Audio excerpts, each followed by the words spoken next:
I am nothing without my religion, without my fear, my faith, or my wisdom. You might see me talking, but is it even worth me living if I ain't got fear or faith or religion? It's the end of the beginning, and my soul's been taken. All this time I thought I was winning. Now I'm going through registration. Will my name be called by the one who rose, or by the one who falls face down and falls? Now here's an amazing thing. If you want to feel happy, even if you are sad, if you actually smile, and you actually start to talk like a happy person and behave like a happy person, guess what happens? Your body actually starts to release those happiness chemicals and you begin to feel happy. So what I'm saying is there is a connection between the way that you behave externally and the way that you feel. Because really we're actually one body. Yeah? So even to do with dress, right? How do we dress? Right? What clothes do we wear? If you dress like a gangster, well, guess how you're going to behave? Like her? Oh no, surely you're going to behave like an imam if you dress like a gangster. But you're not. If you go around dressing in, you know, combat boots and you know, camouflage, you know, like an army guy, sure enough, you'll start behaving like an army person. Right? Now, this psychology was taught to us 1,400 years ago by the Prophet. Yeah. This was taught to us by Rasulullah sallallahu alaihi wasallam. What did the Prophet say about the lines in Salam? What did he say? He said, straighten the lines. Why? Your heads straight. Thank you very much. Straighten the lines and Allah will straighten your hearts. Proof. Connection between the way you are physically and the way you are inside. Yeah? Fill the gaps. Why do you fill the gaps? Because of what reason? Shaitan comes between you. And this is true, by the way, in Salah and outside Salah as well. This is why in the gatherings, the sunnah is to sit close together. Right? It's to create that feeling of closeness. The Muslims, we are supposed to be like bricks of a building. Look at the bricks. Look at them. You see in this pillar, look at that. Look at the bricks. Okay, maybe they're not real bricks, but they look like it, yeah? So, supporting one another. This is, look, are they close or are they far apart? Very close. Yeah, they're close. If they're far apart, will it support the building? No. No, I mean, sooner or later it will collapse, right? This is how we should be. Close. Not just, you know, you have to be physically close as well. The physical proximity should be there. That's why we shake hands. You know, when you're shaking the hands, the sins are falling. We have so many things. This is from Allah, brothers.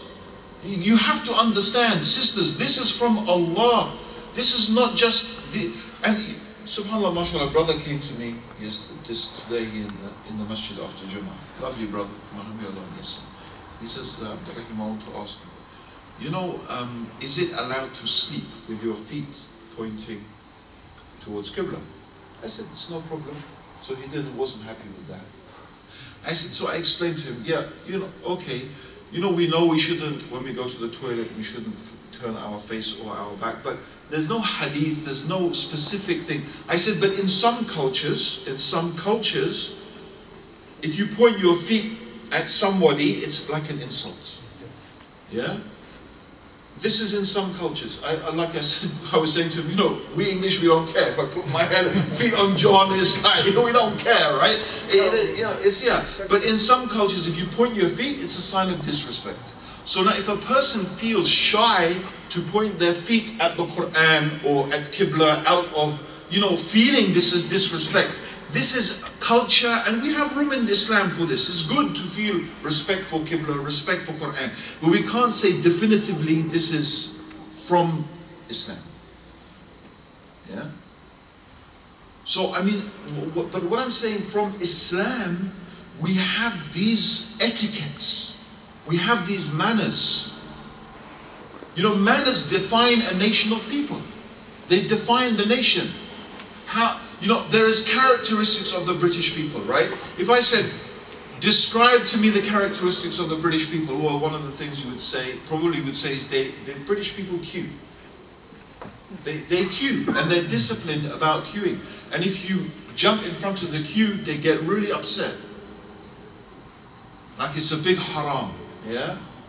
And the British love queuing so much that if there's no queue, they'll make a queue. Even if there's one with a queue and there's no queue, they'll join the queue, right? It's like, it's free, you know, no, it's like we have to join the queue.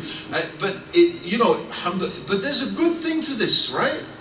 It doesn't matter if you are rich or you are big and, you know, you're the big guy or the small guy. No, everyone takes their turn, right? Everyone queues. It doesn't matter who you are. You don't jump the queue. This is a good thing, right? You know, generally, and things are changing, but the English tend to be very polite on the road, right? Things are changing, but it used to be, people always let you go. Try doing that in India or Pakistan or, you know, any Muslim country. Will you see a person stopping and say, yes, go on the street? No, you have to force your way at the point of almost death, yeah? With the hood, like that. Yeah, exactly. Okay? I mean, no wonder I heard the story, some sheikh, he came here many, you know, years ago, he said, I found Islam but no Muslims. Because the akhlaq actually, some of the manners of the British people are more Islamic than the Muslims. But anyway, that's not my point. My point is, of course, they have many bad things as well, you know, bad from the Islamic perspective. But this is not my point. My point is, manners define a nation of people. Their etiquettes, their manners, their behavior, right? Now, one of the things about, you have to understand, one of the things about European society actually is still a very much a class-based society. Yeah? It still has a class system. Okay? And this class system is imposed through many different things. Some of the class system is imposed through the use of titles. Titles.